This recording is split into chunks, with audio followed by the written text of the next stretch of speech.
And I don't want people to have to go to Israel because they're running away from America. I want them to go to Israel because they're running to Israel.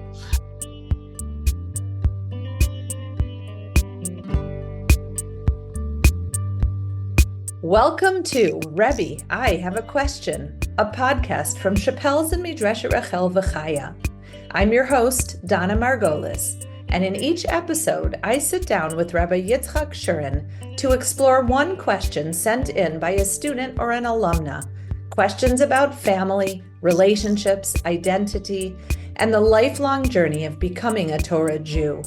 With over 4 decades of guiding students, Rabbi Shurin brings Torah wisdom from our sages, life experience, and the teachings of his grandfather, Rabbi Yaakov Kamenetsky Zatzal, to some of the most sensitive and personal issues we face. You may be surprised by what you hear. Let's begin. Hi, Rabbi Shurin. Hi, Donna. How's it going? Great. It's good to be back. A little bit of jet lag. How is your jet lag? My jet lag is almost over. My meniscus is still going. Oh, no. Yeah. Right. So just so all of our listeners know, Rabbi Shurin and I just finished a whirlwind tour of the East Coast. We were all over New York, including upstate New York in Albany and New Jersey, of course, different cities in New Jersey. And we also went to Baltimore, and we also went to Silver Spring, Maryland. And it was a great trip. And I think I'll speak for both of us when I say that we both got tremendous chizuk to help us keep going Right. and educate the current generation of students once we saw the impact that it has on them when they go back out into the world and are building families that are beautiful and really contributing to their communities. And it was just an incredible, incredible visit. We're so grateful to everybody that hosted us and everyone that came out to see. And for those of you that we didn't see, hopefully we'll continue to travel. Rabbi Shurin mentioned his meniscus. He tore his meniscus, I think, on the first day of our trip. So that was a Right. little upsetting, but you're feeling okay now? I mean, it's painful, and I'm waiting for an MRI to get permission for MRI, but it's definitely workable. Well, I wish you a refuah shlema, and Amen. Thank you. It's hopefully you'll Yitzchak be ben Malka. Amen. Yitzchak ben Malka. Everyone could put in a good word so we can Right. get back on the road again. Right. Okay, so actually, today's question is directly related to our trip. I'm sure that most of our listeners can imagine that everywhere we went, again, New York, New Jersey, Maryland, and all the phone calls we had while we were there too, the same question came up over and over. People are maybe frightened. They're certainly confused. And they're really trying to make sense of a world that suddenly feels a lot less stable and less welcoming before. What do I mean? So we were there actually in New York when Zoran Mamdani was elected as the next mayor of New York. And of course, that's not the only thing. Antisemitism is rising sharply, not just on the progressive left, not just connected to Israel, but of course, now we're hearing all kinds of reports of antisemitism on the political right as well. Mamdani's election, the city with the world's greatest Jewish population outside of Israel, really shook people to the core. And we hear of incidents happening. Just last week, we heard of incidents in Passaic. We know there's graffiti and harassment and public intimidation. And of course, we all know what's happening on the college campuses. So with all of that, anti-Semitism is on the rise. And the question is, should we stay and strengthen our communities, facing it head on? Or is this the time to consider making Aliyah? I know it's a lot, but let's jump in. Okay. Okay. So the first question, Rabbi, is that we know that anti-Semitism is showing up in all these unexpected places across the political lines, even from people we thought were our allies in our own neighborhoods. So, can you give us a quick spiritual perspective on anti-Semitism and maybe how it explains a little bit of what we're seeing in the US, the UK, and really all around the world? Okay, sure. So you did mention like it's surprising. So I just want to say that anti-Semitism is always surprising because it actually makes no sense. Like, we got attacked in Gaza and now they decided we're not allowed to have a state. Like and in America and in England, the Jews have been such a positive part of the population, right? It's shocking to the Jews, but you have to know that anti-Semitism arises. It's always shocking because it makes no sense. Many of our great Gedolei Torah always said this. Anti-Semitism, when the Jews are socialists, so the communists complain. When the Jews are capitalists, the socialists complain, right? And we're always to blame because they're always looking for a scapegoat. And we have, for some reason, we are the scapegoat for centuries and centuries. So I'm not surprised that I'm surprised because, as you know, myself and you, Donna, grew up in America. And I said this even once, I don't know if I'm allowed to mention this name, but I said this once to Meir Kahana. I said, you're right about a lot of things, but what you wrote about anti-Semitism in America, you're wrong. It's never going to happen here. And his answer was, let's wait. Or he said, you wait and see. That's what his language was. You wait and see. Rabbi, you're saying that Mayor Kahana said that it would never happen in No, America? I said it to Meir Kahana. I said, there's one thing I disagree with you. You're wrong about anti-Semitism in America. It's never going to happen. Okay. So he said, you just wait and see. That's what he said. Now, that was in 1973. Okay. So this is a lot of years since 1973. We're over 50 years. But Meir Kahana didn't say it's going to happen next year, but he said eventually it's going to happen. So I want to talk about the spiritual perspective because anti-Semitism has arisen, centuries and centuries wherever the Jews were. And the spiritual perspective is very interesting. We say it makes no sense, but from a spiritual perspective, it does actually make sense. The spiritual perspective really believes that God is in charge of anti-Semitism. It's always like this sleepy bear that's hibernating, somewhere, and it's latent in some form.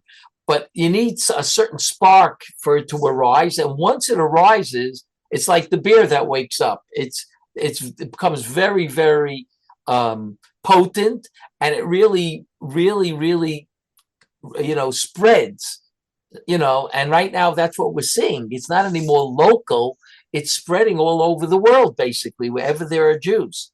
Right. And and according to the spiritual perspective, there's two reasons for anti-Semitism. When I say according to spiritual, I'm saying what the Meshech Chochmah said, the Netziv said, and later on Rabbi Yaakov said, and I don't believe any of them saw the other person's writings, and therefore it becomes much stronger when three people say the same thing and they didn't see each other's writing. And there's two reasons for anti-Semitism to rise spiritually, on a spiritual plane.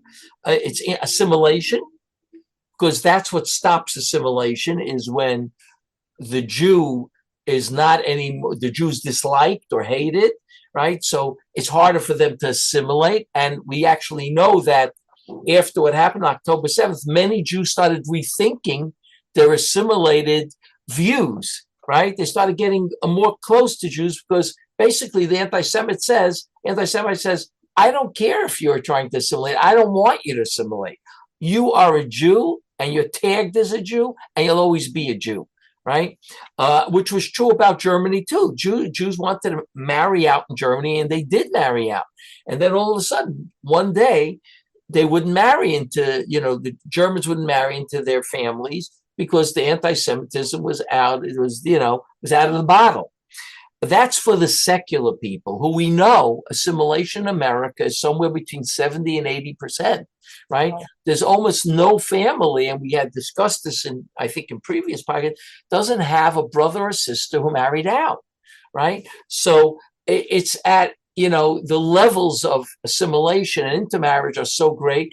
That is always going to be in other words, on the spiritual level, is always going to be a reason why God wants to stop the anti-Semitism. He wants to make sure, he wants to stop the Jews from marrying out, from assimilating, and therefore anti-Semitism is going to rise. On the religious plane, these commentaries say getting too comfortable in diaspora, because we have built an unbelievable diaspora in the United States. In other words, the United States, and Rabbi Yaakov used to say, he has such a karsatov to America, because it's so different than him living in Europe, where the Jews in Lithuania lived for 500 years, he said to me, right? But it's so different in America, because everybody in America comes from, immigrants, and it's so many different countries, right? So to make your home in America was very, very easy, Rabbi Yaakov felt.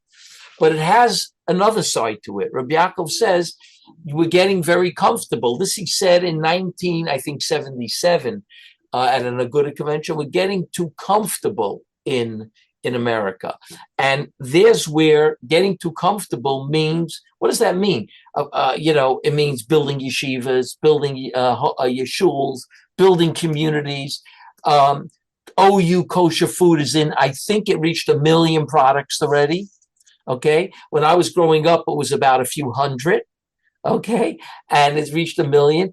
In other words, we basically built a frum society that we can live beautifully, beautiful homes, and also, eat just about everything in the kosher world, has something that's in the non-kosher world, but now it's kosher, right? Nabisco was completely treif, now it's completely kosher.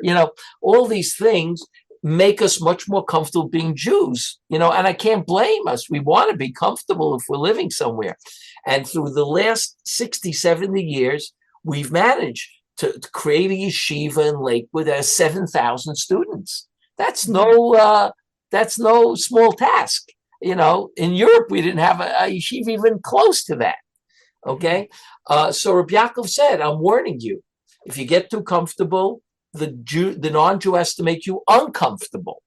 And that's the other reason right now. So both those things are happening. Nobody could deny that the secular world was assimilating and intermarrying. And no one could deny that we got too comfortable in America, and we don't feel anymore like we're in diaspora.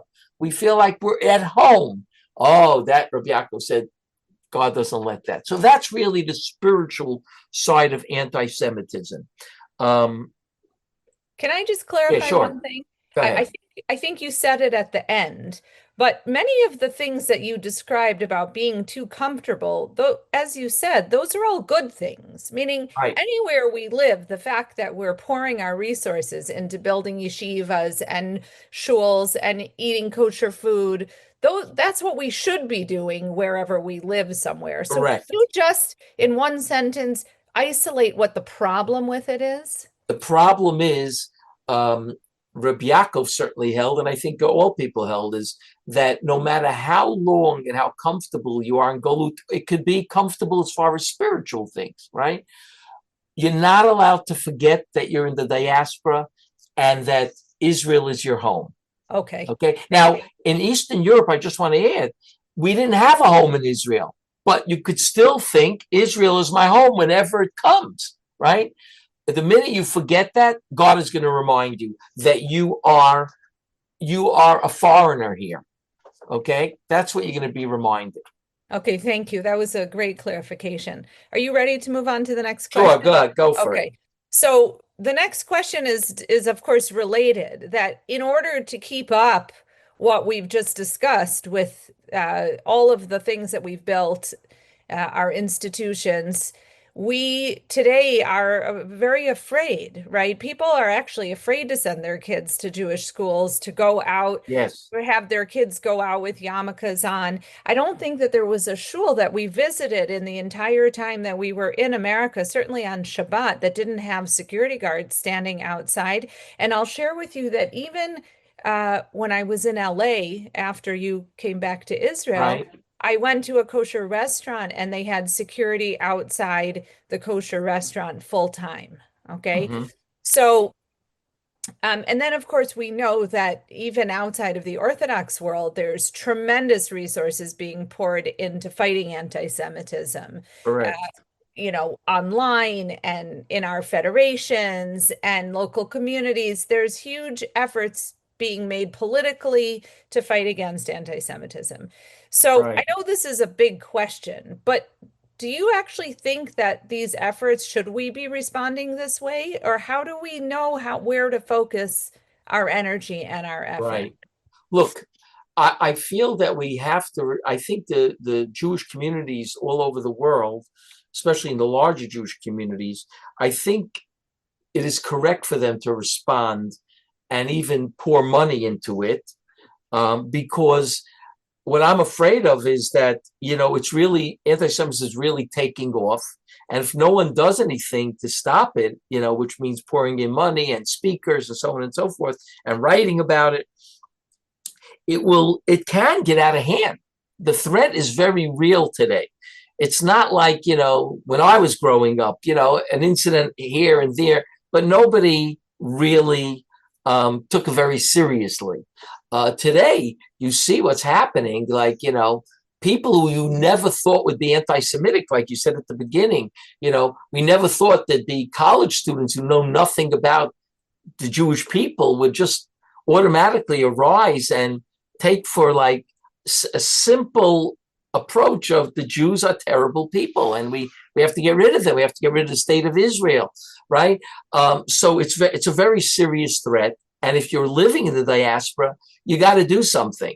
If you're not coming to Israel, right, which that we have to still talk about, but if you're not coming to Israel, then you have to fight anti-Semitism as much as you can, though I can't guarantee anyone it's going to work, right? Because since it's illogical and we usually fight things with logic, right? It doesn't respond very well. When someone's illogical, he doesn't respond very well to logic, right? So I'm really hoping in a sense that it works. I know big Zionists feel, wow, this is our opportunity to get everybody to come to Israel. I'm not that big of a Zionist. I think, the Jews have a right to live in diaspora, but they certainly can't feel comfortable there now, that's exactly what Rabbi Yaakov was talking about. You're not going to be comfortable whether you like it or not, right? So you could, feel that, we have our yeshivas, we have our shuls, we have our world of kashrus and, beautiful mikvos, right? But we're not going to be comfortable because we're wearing that baseball cap, which I have to tell you, in Israel, we don't wear baseball caps. Mhm. Okay, we can talk more about that. But in America, when I went to England, you remember, Donna, when I went to England for that Shabbat, right? I wrote a number of English people whether I need to take along my baseball cap. And there were some that said no, but there were some that said yes. Mhm. Okay, so that's a big change. No one ever said that to me 5-6 years ago. Mhm. So there's a real threat here. There's a real threat, and we have to put money into trying to, if nothing more than just stop it from spreading. Mhm. Okay, so with that, though, I think it is probably time to jump into the $1 million question, right? And this is Right. really, I'm sure, what most of our those are the old days, our listeners today, I think that this is really what people want to know the rabbi's advice on. Okay, so we heard it certainly when we were in America, that many rabbis are advising people to invest in strengthening communities. Um, because what are they supposed to tell their people, right? They're going to tell them to be strong and to be united and to fight against anti-Semitism. But many, and especially in our alumni community, many people are asking about Aliyah and see it as a better long-term option. So, Rabbi, at this point, would Right. you advise that this is the time to start making plans to move to Israel? And what practical factors should be guiding this decision? Right. I think it's a great question. And it's such a great question because I think, like you said, a lot of our alumni is certainly thinking about that, and they have actually told me and you that they're thinking about it. Some of them have taken the move already, recently. I would say in the from birth community, it's a little bit less, but I definitely see the from community thinking about this. They really are thinking about it. Some of them are thinking about Texas and Florida, which, by the way, tells you already something that's unprecedented, because having to move out of New York, or feeling that I have to move out of New York because Islam, radical Islam, has taken over New York officially, right? It's already in, in Gracie Manor, so to speak. It's already in New York City as the mayor, right? And I just recently heard an interview with the mayor, on YouTube, like a few days ago. It was pashut scary what he was saying. He was talking about how the Jews are killing Arabs, in Gaza, and he was still, that line, and taking, committing, what do they call it? Committing genocide in Gaza, right? This is stuff that never came out of a mayor of New York's mouth before. So, the fact that people are already moving out of New York, that tells you anti-Semitism is very successful now. Okay. And then if you're already moving, let's at least in the back of our minds have Israel as part of the equation. And again, I understand that, to move to Israel, and thank God people have the time to think about it. When the Shah fell in Iran and Khomeini took over, there was no time to think about it. Okay. So I think it's very good that we're discussing this, because I want the people to think about it. And there's a lot of different aspects that you have to think about, right? Once, Kristallnacht, Chas v'Sholom, takes place in America, there's no more time to think.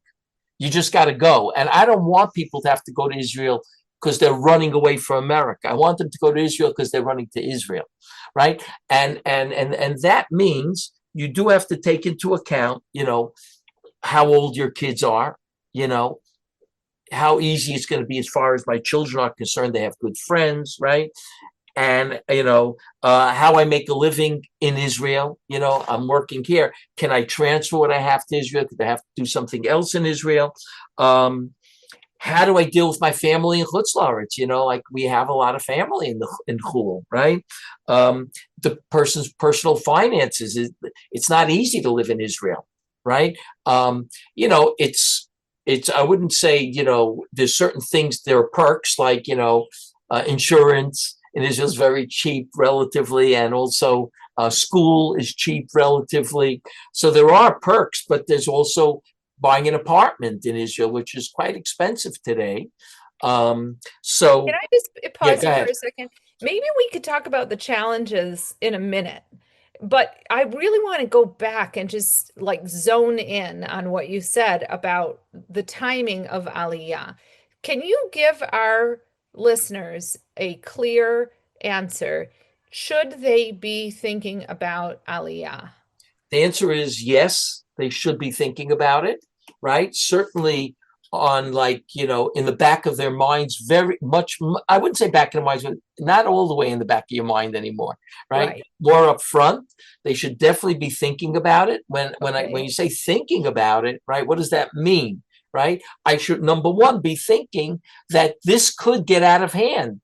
In other words, what we have in America could get out of hand. And I don't want to be caught desperate, okay? That I just got to pack my bags and go and leave my house. Right? We don't want that to happen, which did happen in Germany. It happened in other countries. Right now, as I said at the beginning, I thought it could never happen in America, but it is happening. And I don't want anyone to wait till, I'm going to call it's too late. But in Eastern Europe and in Western Europe, it was too late because you didn't have where to go. Baruch Hashem, the people have where to go. Right? We have Eretz Yisrael. And that alone makes you feel a lot safer because I have a place where to go, right? But in that sense, they should be thinking about it. Correct, 100%. So do you think we're at that definitive moment? That's what I meant when I said there was actually a very not just there was a change, a very serious change that's unprecedented, that Jews are talking about leaving New York, right? That wasn't even on the agenda even 5 years ago. Mm-hmm. Okay, so there's a precedent taking place here that makes me begin to think that anti-Semitism is becoming very successful. Mm-hmm. Okay, so you can run to Texas and you can run to Florida, right? Okay, we have that advantage in America. But once you're running, isn't Israel on the map as well? Since at the end of the day, right, Israel is our country. We feel proud in Israel. We feel idealistic in Israel. By the way, even the Haredi community feels they belong in Eretz Yisrael. Mm-hmm. You know, they're not ready to give it over to the Arabs because they're not Zionists. You know, that has nothing, Zionists have nothing to do with this. Every Israeli Haredi guy, when an Arab says to him, this is not your country, he has a very quick and strong answer. It is my country. And it's not your country, right? He really believes that, the Haredi guy. So the people in Israel are proud. They're idealistic, right, about their country, right? And the people in America are not proud about their country. They're scared. They don't know what's going to happen next, right? So I think Aliyah has to definitely be, pushed from the back of the mind to more to the front of the mind. Okay, so now you did start to discuss some of the challenges of living in Israel. Correct. I think that if we had a lot more time, we could probably carry on about all of the positive things about living here, some of which you mentioned. And they are worth mentioning because things in Israel have certainly changed, in the last 5 years, 10 years, 20 years, and 30 years, etc. Right.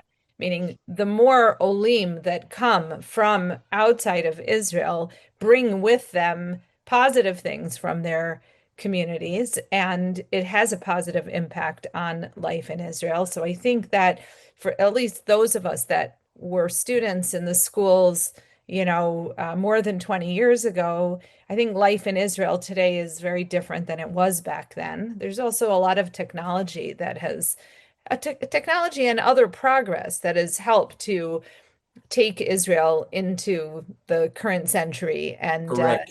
and Correct. made it much easier for people to adapt and to integrate. But nevertheless, there are still challenges, right? Right. Like you said, people don't want to leave family behind. They worry about making a living. They fear that living in Israel is hard on kids, that it's expensive, and also that the country is, no lie, religiously polarized. And also, frankly, one could argue that living in Israel is also unsafe, right? Okay. So, It's okay, how do important. these challenges fit into making the decision? Okay. So first of all, I want to tell you, I spoke to a statistician about this question because I think it's a great question. I think the question of, is Israel any safer than America, right? So I have to begin by saying that statistically, the statistician said to me that it is safer to live in Israel. It's not safer necessarily to live amongst the Arabs in Israel. Everything is relative, just like it's not very safe to live, in Harlem, right? Maybe it's a little safer today, but in certain areas in Harlem or where I come from, Brownsville, it's not very safe to live there, right? But someone can be quite safe. You ask me, is it safer to live in Ramat Beit Shemesh than New York today? Yes, it is. There's no question about it, right?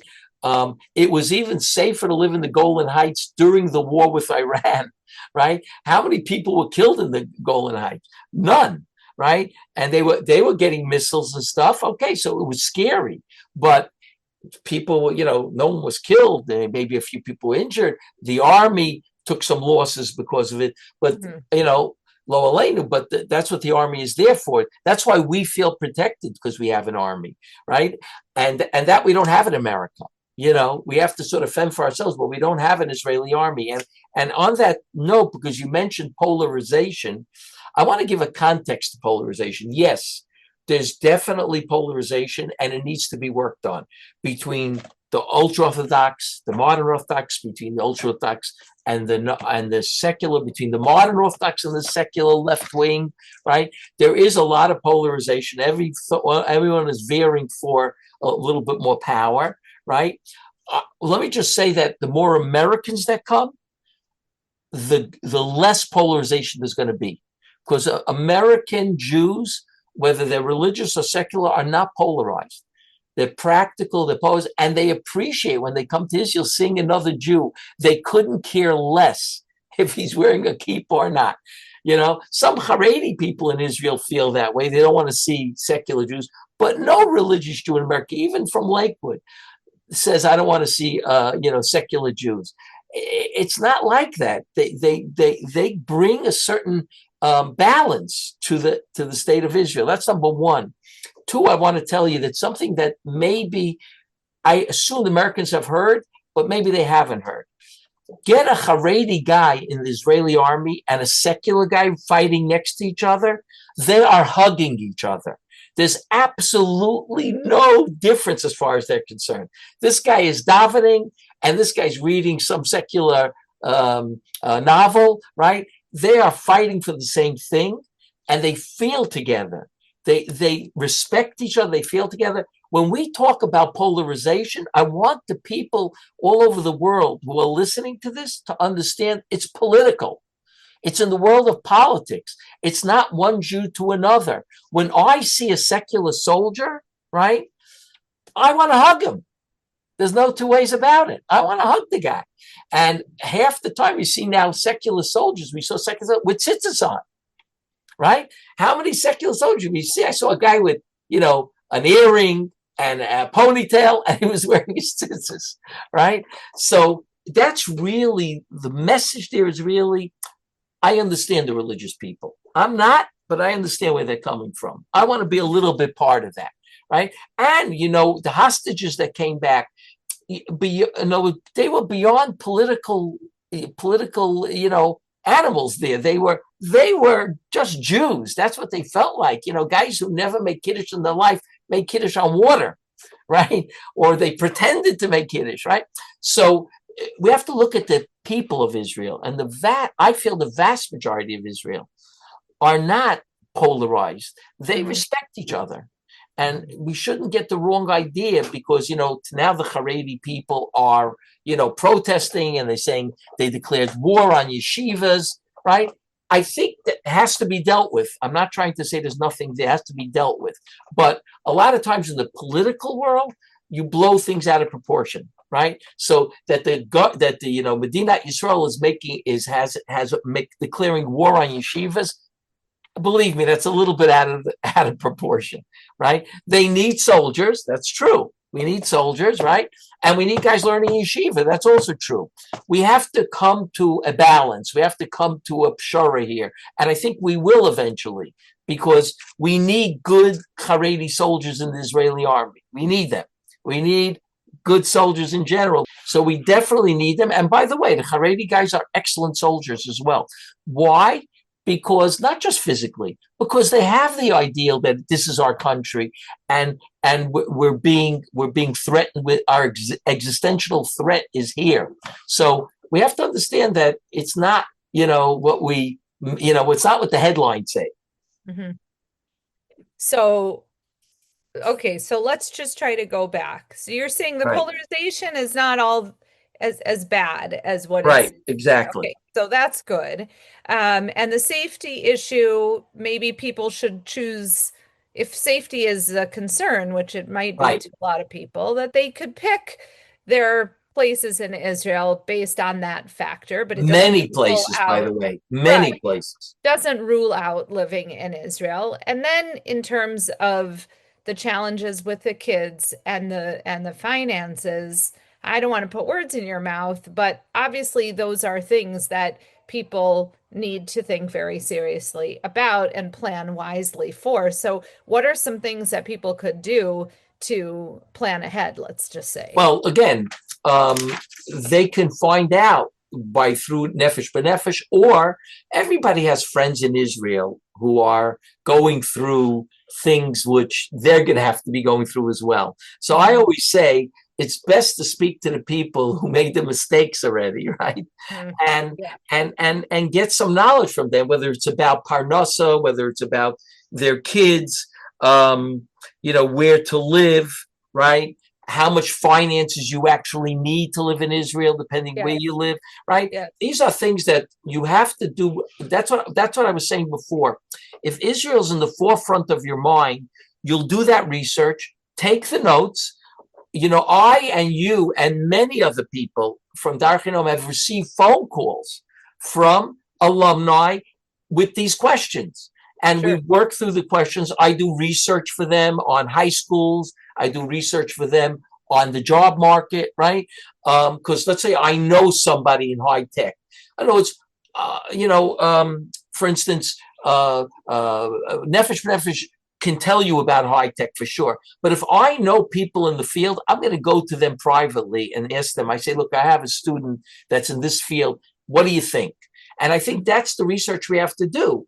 And that it should always be in the front of their mind when they meet someone from Israel, talk to them about it. In other words, I didn't think that till the last 2 years. You always have time. I'm nervous that they may not have time. And therefore, right now is the time when to do that, because you still have some time, right? Again, I'm not predicting that they're going to have to leave America. I'm not a prophet. I'm not predicting that. But I am saying that I'm nervous about it. I never was before. Okay. Well, I'll throw in a couple of things there. I just want everybody, Go for it. all of our listeners should know that at Midreshet Rachel, we actually have an Aliyah program, which gives support to students that have or are thinking about making Aliyah. So that's something to just reach out about if you're interested in learning more about that. And then, yes, as Rabbi Shurin mentioned, many of us on the staff are in touch with alumni all the time. That have questions and want help and need resources in their decision-making process about Aliyah, and we're happy to be there for you. So just keep that in mind. By the way, Donna, how to deal with family, especially in the Baal Tshuva world.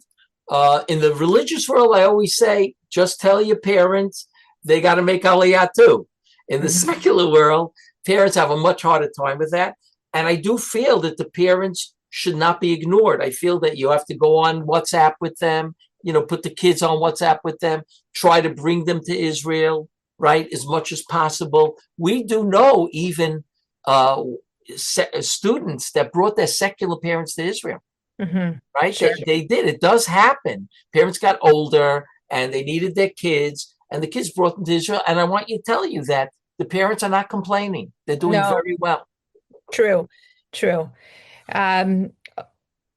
Maybe one time, I think we have an episode coming up that deals with issues of Kibbud Av V'Em, and maybe we could include a conversation that would be great. About Aliyah vis-a-vis that mitzvah. Correct. That's a great point. Great point. Okay, good. Okay, so we have about 2 minutes left, and I just want to ask you, Rabbi, what do you think your grandfather would say today? Look, my grandfather was not a Zionist, so that's good in a sense, because he was coming not from an idealistic reason to live in Israel. It was coming more from, in a sense, a practical reason. But Rabbi Yaakov came obviously from a frum reason or a spiritual side. When I made the Aliyah and I asked him, I told him I got a job teaching in Chappelle's, he said to me, it seems that you have a schus to live in Israel. So it's obvious that Rabbi Yaakov held that, it is a schut to live in Israel. It's meritorious that God allowed us to live in Israel and that you have the opportunity to live in Israel. He felt that that's a schut. Ramosha Feinstein felt even though it's not obligatory, which maybe today doesn't even matter anymore, you're makayim a mitzvah by living in Israel. So that in itself, from these more Haredi stands is very important to take into account. But Rabbi Yaakov did feel that eventually we're all going to have to come. He used to say that. Well, eventually we're all going to have to come. It's just a question of when, right? And why, right? So Rabbi Yaakov felt that if a person can make it to Israel, of course they should, because we're all, people who always say, I'm going to sit in America till till Mashiach comes. Rabbi Yaakov didn't hold that way. Mm-hmm. He didn't hold you should just forget about Israel because you're having a good time in America. To the contrary, he felt having too good of a time in America is problematic. Mm-hmm. He felt that it should always be on our mind because obviously we have something we didn't have for the last 2,000 years. Mm-hmm. No one can deny that. It's good. It's not so good. It's got problems. Yes. Everywhere has problems. There's nowhere exactly safe for a Jew today. But relatively, I would rather live in a place like I think Rabbi Yaakov would feel this. He once said to me, you see the houses in Mattersdorf? Because I was sitting in Mattersdorf with him. He said, see the house? That's going to be the houses that are going to be there when Mashiach comes. Mm-hmm. In other words, we're not expecting them to be destroyed and then again rebuilt. He said, those are the houses that be when Mashiach comes. Wow. Right? So obviously, Rabbi Yaakov felt that if a person could, he should make Aliyah and not sit in Chutz La'aretz and say, well, when Mashiach knocks on my door, I'm going to walk the walk. I always say to the people, if you wait for Mashiach comes, you won't be able to sell your house because all the non-Jews know that Mashiach came, right? And they'll say, you got to go to Israel. So instead of paying you $2 million, I'll pay you $200,000 for your house. So you better get ahead of time because housing in Israel is going to go up. Housing in America is going to go down. Okay, Rabbi, thank you so much for your thoughtful and grounded perspective, especially during this time when everybody wants to know the answers to these questions. Sure. I'll take this moment to make one last announcement, and that is that I would like all of our listeners to consider supporting our work at Chappelle's and Midreshet Rachel V'Chaya as we come to the end of the tax year 2025. You all know that your support helps us continue to make Torah accessible to our community and, most important, to educate this generation of students who have made the heroic decision to come to learn in Israel, dafka at a time when the world is pushing against it. I second that. Thanks, Rabbi. Their commitment is remarkable, and we couldn't do this without you. So please visit www.darchenoam.org/donate or look for the link in the show notes to make your donation. If you have a question for a future episode and you want to send it our way, you can email us at questions@darchenoam.org. That's questions@darchenoam.org. Rebbi, I Have a Question is a podcast from Chappelle's and Midreshet Rachel V'Chaya. See you next time. Take care, guys.